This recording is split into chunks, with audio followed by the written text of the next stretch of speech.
artista, né? Rafa, esqueci de dizer isso.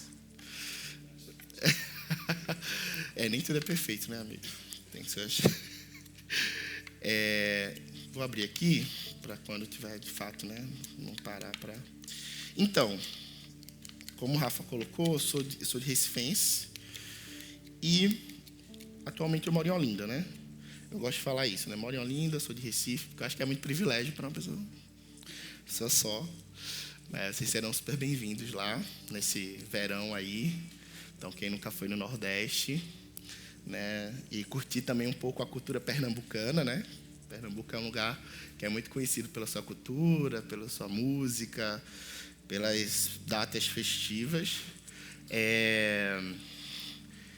E quando estava, né, conversando com o Rafa para vir para cá, a gente já estava pensando um pouco nesse momento, assim, né, de estar aqui e partilhando um pouco da palavra. Você fica pensando, né, porque eu vou falar. E eu estou num momento, assim, de misto, né? Estou falando muito sobre futuro, conversando muito com Deus sobre futuro, sobre esperança. Mas devido a alguns últimos acontecimentos no Brasil, né, eu tenho pensado um pouco, eu tenho sido um pouco mais pessimista. E ultimamente eu tenho orado um pouco, né, sabe um pouquinho de raiva, né, quando você briga um pouco com Deus, né? Eu acho que eu estou muito nessa fase, né, de brigar com Deus. Mas, para além de brigar com Deus, eu acho que eu também estou muito indignado e um pouquinho também, como posso dizer, irritado, colocar assim, irritado, com as estruturas da sociedade mesmo, né? Como a sociedade brasileira ela é injusta, como a sociedade que a gente vive é injusta. E eu tenho pensado nisso, né? Eu tenho ruminado um pouco nisso. E não é algo tão, como posso falar, estético, instagramável. Não é instagramável.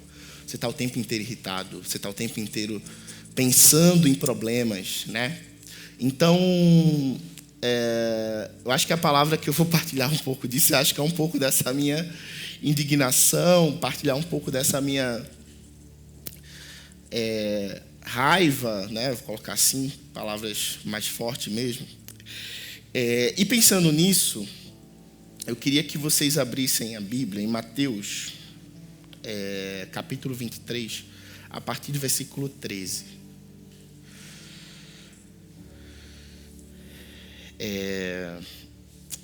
Que diz o seguinte: Jesus, né, no caso, está falando com os fariseus. Ai de vocês, mestres da lei e fariseus hipócritas, pois vocês fecham a porta do reino do céu para os outros, mas vocês mesmos não entram, nem deixam que entrem os que estão querendo entrar. Ai de vocês, mestres da lei e fariseus hipócritas, pois vocês exploram as viúvas e roubam os seus bens, e para disfarçarem, fazem longas orações. Por isso o castigo de vocês será pior. Ai de vocês, mestres da lei e fariseus hipócritas, pois vocês atravessam os mares e viajam por todas as terras, a fim de procurar converter uma pessoa para a sua religião. E quando conseguem, tomam essa pessoa 2 vezes mais merecedora do inferno do que vocês mesmos. Ai de vocês, guias cegos, pois se vocês ensinam assim, se alguém jurar pelo templo, não é obrigado a cumprir o juramento. Mas se alguém jurar pelo ouro do templo, então é obrigado a cumprir o que jurou. Tolos e cegos, qual é o mais importante? O ouro ou o templo que santifica o ouro? Vocês também ensinam isto. Se alguém jurar pelo altar, não é obrigado a cumprir o juramento. Mas se jurar pela oferta que está no altar, então é obrigado a cumprir o que jurou. Cegos, qual é mais importante, a oferta ou o altar que santifica a oferta? Por isso, quando alguém jura pelo altar, está jurando pelo altar e por todas as ofertas que estão em cima dele. Quando alguém jura pelo templo, está jurando pelo templo e por Deus que mora ali. E quando alguém jura pelo céu, está jurando pelo trono de Deus e pelo próprio Deus que está sentado nele. Ai de vocês, mestres da lei e fariseus hipócritas, pois vocês dão a Deus a 10ª parte até mesmo da hortelã, da erva doce e do cominho, mas não obedecem aos mandamentos mais importantes da lei, que são o de serem justos com os outros, o de serem bondosos e o de serem honestos. Mas são justamente essas coisas que vocês devem fazer, sem deixar de lado as outras. Guias cegos, com um mosquito, mas engolem um camelo. Ai de vocês, mestres da lei e fariseus hipócritas, pois vocês lavam o copo e o prato por fora, mas por dentro estes estão cheios de coisas que vocês conseguiram pela violência e pela ganância. Fariseu cego, lave primeiro o copo por dentro, então a parte de fora também ficará limpa. Ai de vocês, mestres da lei e fariseus hipócritas, pois vocês são como túmulos pintados de branco, que por fora parecem bonitos, mas por dentro estão cheios de ossos mortos e de podridão. Por fora, vocês parecem boas pessoas, mas por dentro estão cheios de mentiras e pecados. Ai de vocês, mestres da lei e fariseus hipócritas, pois vocês fazem túmulos bonitos para os profetas e enfeitam os monumentos das pessoas que vivem de modo correto. E dizem, se tivéssemos vivido no tempo dos nossos antepassados, não teríamos feito o que eles fizeram, não teríamos matado os profetas. Assim vocês confirmam que são descendentes daqueles que mataram os profetas. Portanto, vão e terminem o que eles começaram. Cobras venenosas, ninha de cobras. Como esperam escapar da condenação do inferno? Pois eu lhes mandarei profetas, homens sábios e mestres. Vocês vão matar alguns, crucificar outros, chicotear ainda outros nas sinagogas e persegui-los de cidade em cidade. Eu fiz questão de ler tudo isso porque eu acho que Jesus aqui está desabafando. Eu acho que é um pouco o meu espírito hoje, assim, desabafo. Primeiro, para a gente pensar aqui, né, Jesus, ele nesse desabafo, ele vai falar um pouco sobre uma lógica de morte, um sistema religioso que transborda violência e ganância. Jesus fala essas palavras, violência e ganância. E como instrumentos de controle, inclusive de fazer teologia e de pensar religião. Então, quando a gente pensa esse desabafo de Jesus, a gente está pensando aqui como Jesus ele vai montando um quebra-cabeça que a gente pode depois chamar de uma que eu chamo isso também, né? De necroespiritualidade, ou uma necroteologia, ou uma religião que é produzida a partir de lógicas de morte e de opressão em relação ao outro, em relação à viúva. É uma religião, uma maneira de fazer religião que começa pelo desprezo, mas não só por um desprezo qualquer, mas é um desprezo intencional e que a partir desse desprezo é gerado um privilégio, um lugar de maior santidade para essa outra pessoa que está controlando tudo isso, ou para essa outra religião que tenta controlar tudo isso. E Jesus ele vai montando isso a partir de um lugar que é na sinagoga, né? Ele fala da sinagoga como esse lugar que pode produzir violência, morte, mas ao mesmo tempo que pode trabalhar a partir de uma estética ou de uma aparência muito boa. E ele vai repetindo isso de diversas maneiras. O copo, o prato. Então, uma maneira de fazer teologia que até parece bonita, até parece ter sentido. Então, a partir desse lugar, a gente vai vendo que Jesus está dentro de um contexto de muita injustiça. E aí, eu pensando comigo, eu falo, nossa, como é que a gente pode ser uma igreja relevante em meio a tantas injustiças? Como a gente pode ser uma igreja e um cristão relevante em meio a uma sociedade que arrasta pessoas, que toca fogo em pessoas vivas, que fuzila crianças? Como é que a gente pode ser uma igreja relevante assim, em uma sociedade tão injusta? E eu acho que a primeira coisa que a gente pode fazer é começar a resgatar uma tradição que Jesus fala no texto, que é a tradição do profetismo, né? Que o próprio Ronilson Pacheco também faz um resgate disso, né? Da tradição dos profetas. Porque pensar profeta e pensar como os profetas eles surgem na Bíblia, eles surgem a partir de um lugar, né, que o povo queria um rei, e Deus não queria que o povo tivesse um rei, mas Deus ouve o povo na sua história, sempre. Então Deus dá um rei para o povo. E na história de Israel, todas as vezes que os reis eles se levantaram e esqueceram quem era Israel, Jesus, Deus, desse Deus comunidade, ele vai sempre apontar e vai sempre levantar um profeta na história do povo de Israel. Por quê? Porque a gente tem um povo, o povo de Israel não é um povo que sempre foi o povo de Deus. Isso é a primeira coisa, né? Então, quando a gente pensa a Bíblia, o povo de Israel nem sempre foi o povo de Deus. Quando é que o povo de Israel se torna povo de Deus? No Êxodo. Então, no Êxodo, numa experiência de morte, numa experiência de limite da vida, Deus fala com Moisés e Deus firma uma aliança com Moisés. E essa aliança, ela é muito relembrada na Bíblia. Então, você é meu povo que eu tirei do Egito. Você era escravo no Egito. Então, essa relação de identidade de Israel, desse povo que sai de um contexto de escravidão, de opressão, de limite da violência máximo para a terra prometida, esse caminho, ele vai formando quem é o povo de Deus que a gente conhece na Bíblia. Então, por isso que Israel começa a guardar o sábado. Porque durante muito tempo, Israel não soube o que era descansar. O povo de Israel não podia descansar. Porque era escravo. Não podia descansar. Então, por isso que o primeiro mandamento, Deus fala, não, você precisa separar o sábado.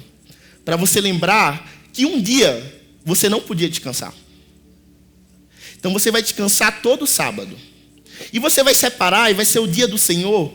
Porque isso é essa experiência que me faz ser seu Deus. E que faz você ser o meu povo. Essa experiência diante da morte, diante de poderes enormes, potestades daquela sociedade do Egito, ninguém podia salvar o povo de Israel. O faraó era quase um deus. Ninguém podia salvar o povo de Israel. Então existia ali uma relação muito profunda de dependência. Esse povo, ele estava num beco escuro e a arma estava apontada para a cabeça desse povo. E Deus foi lá e salvou.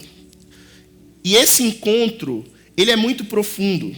E ele vai estruturar toda a cultura depois, né, de Israel. Pensando o sábado, pensando o Shabat, pensando o Shalom. Essa experiência com esse Deus vai moldando esse povo. E vai firmando a identidade com esse povo. Então, pensar a tradição profética é pensar que todas as vezes que Israel esqueceu o do porquê era povo de Deus, Israel era povo de Deus porque foi liberto, porque viveu libertação. E assim deveria fazer com o próximo. Por isso que o estrangeiro precisava ser acolhido. Por isso que os presos precisavam serem vistos. Por isso que os órfãos precisavam terem espaço naquela sociedade. Por isso que as viúvas elas não poderiam estar desamparadas. Porque era isso que fazia Israel ser Israel. Então, quando a gente pensa essa relação de Deus com os profetas, Deus sempre levanta os profetas para lembrar Israel o do porquê é povo de Deus. Então, para a igreja, ela continuar sendo igreja, ela precisa olhar para os profetas, principalmente em tempos de injustiça. Uma igreja que está num país de extrema violência, extrema injustiça, se ela não é uma igreja profética, quer dizer que ela é uma igreja do palácio. Se ela não é uma igreja que senta com o povo que está sendo perseguido, vai ser igual Jesus falou lá no final do texto. Vocês que mataram os profetas.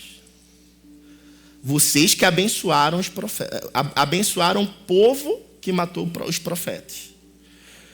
Então a gente precisa escolher qual igreja ou qual tipo de cristão a gente tem que ser.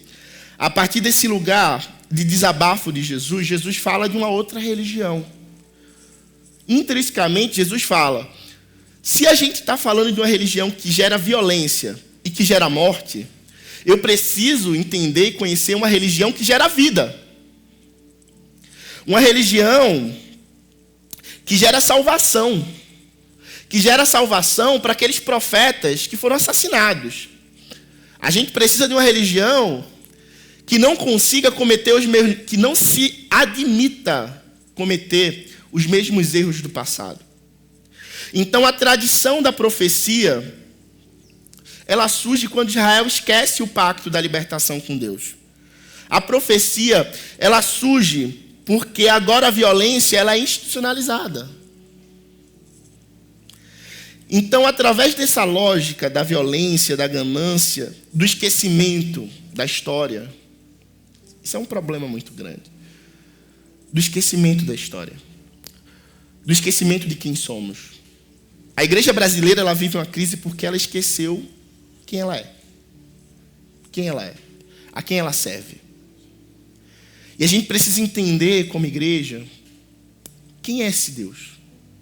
Quem é Yahvé, quem é Yeshua, quem é Jireh, quem é? Por que esses nomes? Nada é por acaso. Então, quando a gente pensa como Deus ele é nomeado, esse Deus que não tem nome, até porque Yahvé, teoricamente, é algo que é um som que é talvez o nome de Deus, a gente nem sabe se é. Esse Deus que não tem nome, ele é só nomeado na experiência. A primeira pessoa que nomeou Deus na Bíblia foi Agar. O Deus que me vê. Porque Deus foi lá e viu. Deus viu a aflição de Agar. Violentada, excluída, posta para morrer. E quando Agar foge, Deus ouve o choro da criança, o Deus que ouve. E quando Deus cura, é o Deus que cura. E quando Deus prova, é o Deus que prove. Então, o nome de Deus que a gente vai dando na nossa experiência é a partir de como Deus atravessa a nossa vida. Atravessa a nossa vida.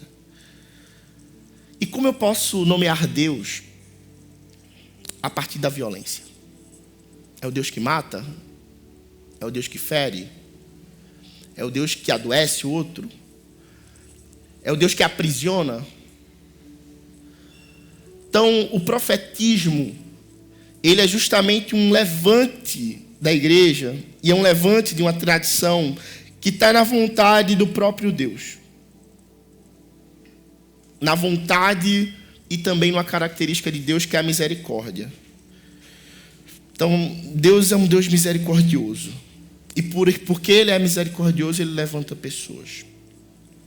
Então, quando a gente vai pensar no contexto brasileiro, essa espiritualidade ela tem sofrido uma produção que justifica a violência, que justifica a violência contra corpos negros marginalizados, contra mulheres, contra LGBTs. Essa violência ela gera morte. Ela interdita pessoas. E tudo isso é travestido de uma teologia muito boa. Jesus, no verso 25 do capítulo 23, fala assim: ai de vocês, mestres da lei e fariseus hipócritas, pois vocês lavam copo e prato por fora, mas por dentro estão cheios de coisas que vocês conseguiram pela violência e pela ganância. E aqui no Brasil a gente tem isso. Um discurso que é bonito por fora. Um discurso que é bonito por fora. A gente está hoje num mar de igrejas que tem uma estética até legal, assim. Você entra lá, gente tatuada e tal, nossa, você é crente, tal, uau. Não tem uma tatuagem, né?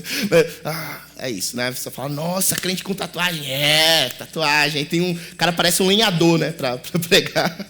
Aí tem isso, né? Fala assim, nossa, que moderno, né? Vocês agora vai. Aí vai o jovem para lá, né? Porque acha que vai mesmo. Aí quando sai totalmente machucado. Porque é essa experiência que a gente tem quando a gente quer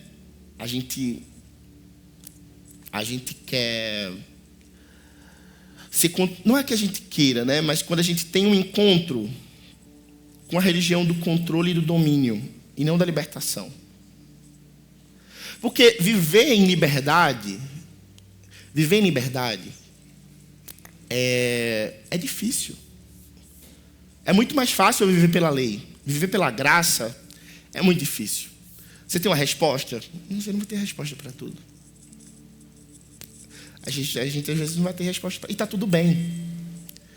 Porque uma fé que tem mais respostas do que perguntas é uma fé gananciosa. É uma fé que já tem resposta para tudo. Já tem resposta para tudo. Então eu não preciso mais viver, caminhar junto. Eu já tenho resposta para tudo. Mas uma fé que tem mais perguntas, mais dúvidas, é uma fé que eu preciso acreditar muito nela para me jogar. Porque eu não tenho resposta para tudo. E aí eu vou ter que fazer o quê? Vamos caminhar, vamos ver, vamos andar junto. Então pensar o profetismo é pensar na coragem. É pensar na raiva, mas é pensar na coragem.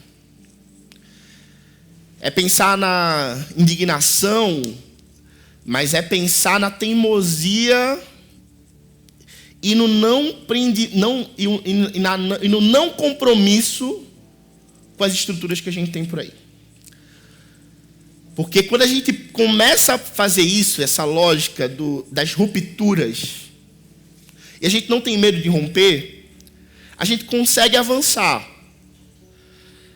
Porque quantas pessoas a gente não conhece que elas estão e elas permanecem em julgos pesados porque elas dependem de algo, porque elas não querem romper, porque algo prende elas, assim, né? Existe toda uma estrutura numa igreja, até afetiva mesmo. E quando a gente pensa uma experiência comunitária violenta, é muito difícil romper. Então, pensar e se portar de maneira profética diante desse mundo é primeiro ter indignação, ter raiva, organizar, como diria o meu amigo Timóteo, lá do Espírito Santo, organizar o ódio. E eu acho que falar essas palavras, né, e falar amor, liberdade, vida, muitas vezes é algo que soa como contraditório. Mas a ira é um atributo de Deus. A ira é um atributo de Deus. E é um atributo de Deus para a justiça, não para a vingança. Então, a gente se irar, faz parte de uma pessoa que está tomada pelo Espírito Santo.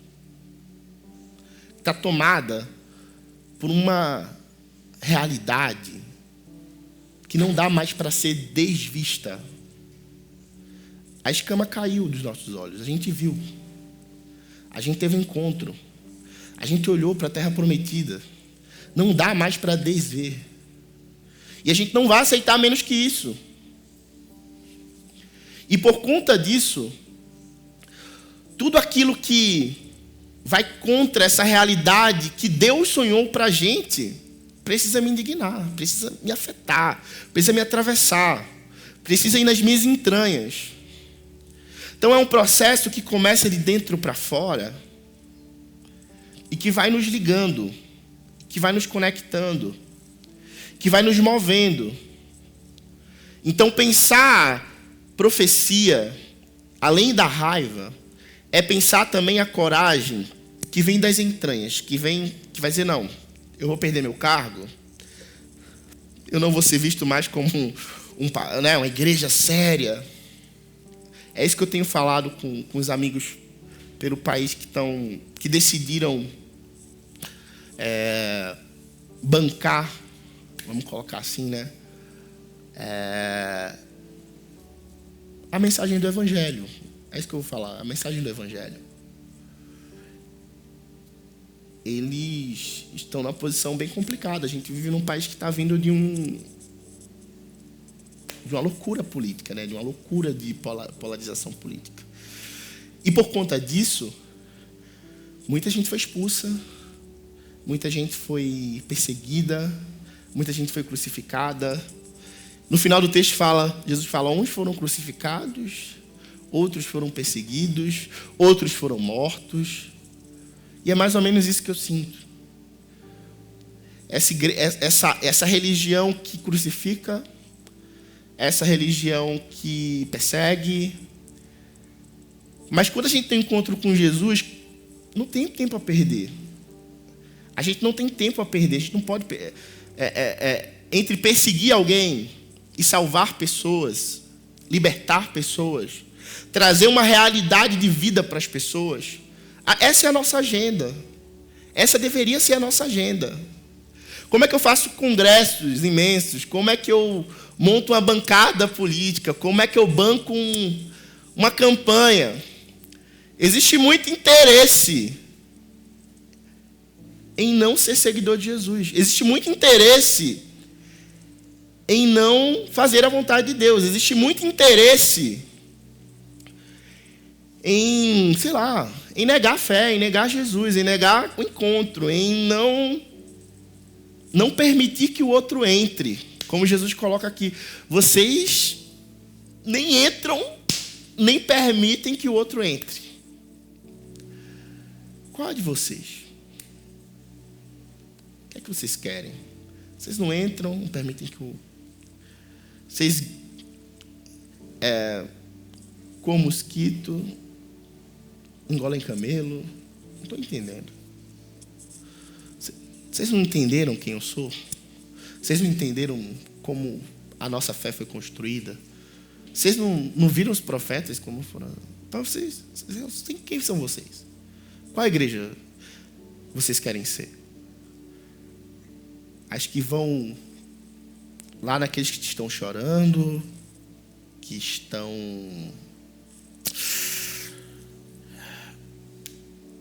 prontos para dizer, hoje é meu último dia de vida. De hoje eu não passo. Vocês vão ser a igreja que chora com a mãe do Tiago, menino de 13 anos que foi fuzilado, ou a igreja que vai chamar o tenente lá do batalhão tal, ajoelha aí que eu vou te abençoar hoje.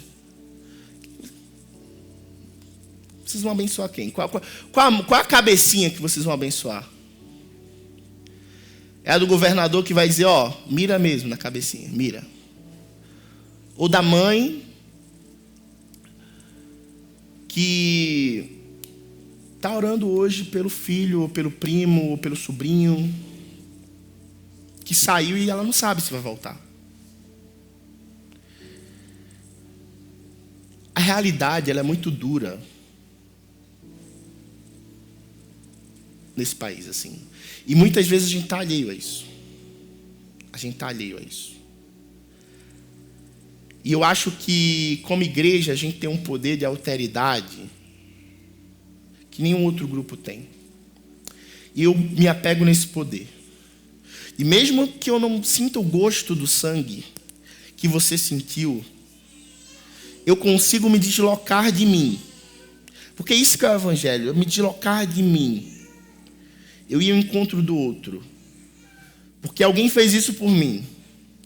E agora eu posso fazer isso por você. Para que você seja livre. Para que você conheça outra realidade.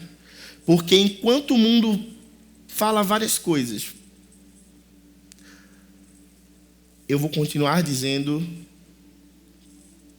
o que o evangelho me mostrou. De uma maneira prática. Vidas negras importam? Será? Isso é um passo de fé. Dizer que vidas negras importam é um passo de fé. Posso dizer que, vidas negras importam. O menino vai ser fuzilado amanhã, porque era negro. Não, porque as mulheres agora elas estão... Mas a gente sabe que daqui a 1 hora uma mulher vai ser estuprada. Mas a gente não vai cansar de dizer. E não é porque o movimento social falou, é porque a gente teve um encontro. E esse encontro, ele foi tão profundo, que não importa o que a universidade vai dizer, do que os movimentos vão dizer, do que a teologia vai dizer, do que a religião vai dizer, do que a igreja vai dizer. É porque eu tive um encontro com Jesus. E Jesus, ele me encontrou na esquina da vida. Naquele lugar onde mandado policial não precisa ter para entrar na casa dos outros. Ele que me deu fôlego para no outro dia eu ainda estar vivo. Para eu aguentar só mais um pouco. Porque essa pedra que está aqui, ela pode ser a última que eu vou consumir hoje. Isso estou falando nesse sentido. Esse Jesus que está na esquina da vida. Esse Jesus está no limite. Para a pessoa que abandonou tudo, porque hoje está doente e está no meio da rua. E não é olhada. Para a pessoa que está presa. Está presa injustamente, ou está presa porque nunca conseguiu ter outra oportunidade da vida. Está presa porque não encontrou Jesus. Não encontrou a realidade que Jesus sonhou para aquela pessoa. E a nossa posição é, como é que eu materializo a vontade de Deus na vida das pessoas? Como é que eu materializo a vontade de Deus na vida das pessoas? Senhor, como é que eu materializo a sua vontade na vida das pessoas? Como é que a sua graça me inunda de tal forma que eu vou olhar para a escória da sociedade, para aquele lugar que a sociedade vai dizer, não, aqui ninguém presta, irmão, está fazendo o que aqui? Está querendo defender bandido? Tanta gente boa aí que merece uma atenção maior. Então, eu acredito muito no evangelho de segunda chance, sabe? E eu acho que essa minha indignação, ela vem desse lugar. De eu passar numa escola particular e dizer, nossa, meus primos nunca vão saber o que é isso. Porque o mundo é desigual. Eu passar numa escola particular e ver crianças negras vendendo bala na frente da escola, a babá negra levando as crianças do patrão e provavelmente os filhos daquela mulher que está cuidando de outros filhos está desamparado de diversas maneiras. De diversas maneiras. E essa realidade de impotência, isso precisa mexer comigo. Mexer comigo de tal forma de dizer, não, o problema não é que crianças estão indo à escola bem. O problema é que tem crianças que não vão ter isso só por ser quem são. Só por ser quem são. E que muitas vezes só vão na escola para comer. Porque não tem nem o que comer em casa. E quando chega as férias, meu Deus, Deus nos acuda naquela casa. Para conseguir comida, para... Como posso dizer que isso é a vontade de Deus? Como posso dizer que como é que eu posso perder tempo perseguindo pessoas e dizer que eu encontrei Jesus? Então, é isso. Vamos orar? Deus, Espírito Santo, Jesus, que o Senhor nos inunde com tanta incômodo, com indignação santa, que vem do teu coração, que vem da tua profunda vontade de concretizar uma realidade que é sonhada por ti. Nos encoraja a sair dessas quatro paredes. Nos encoraja com a tua graça. Nos inunda com o teu senso de justiça. Que a gente possa ter longanimidade, paciência. Que a gente possa ver o melhor nas pessoas, que a gente possa te reconhecer nos lugares mais improváveis, mais impossíveis. Nos encoraja a ser confundidas com os menores dessa sociedade. Nos encoraja a produzir e a viver uma religião a partir da vida, a partir da comunhão, a partir da salvação, da libertação. Que a gente não possa esquecer que um dia fomos escravos no Egito. Que um dia não podíamos descansar. Que um dia a gente não sabia o que era olhar a terra prometida. Mas a gente viu. A gente encontrou. E que esse encontro gere outros encontros. Que gere outras mesas. Que a gente possa convidar os que não são convidados. Que a gente possa sentar não na mesa dos que odeiam, mas dos que são odiados. Que a gente possa prover para aqueles que não têm. Que nunca a gente ria em meio à tristeza. Que a gente não tenha fartura em meio à miséria. Porque a nossa agenda é com o caído no caminho. Que a gente possa levantar o caído no caminho. Porque um dia a gente foi um caído no caminho. Obrigado por essa igreja. Obrigado pela vida do Rafa, da Fê. Que o Senhor possa continuar nos encorajando, nos incomodando, nos movimentando, soprando o teu vento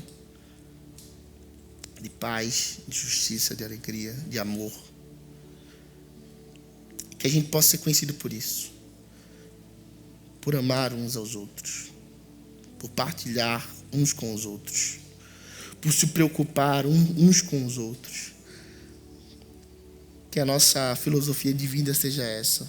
Uns com os outros. Orando uns pelos outros. Cuidando uns dos outros. Amém.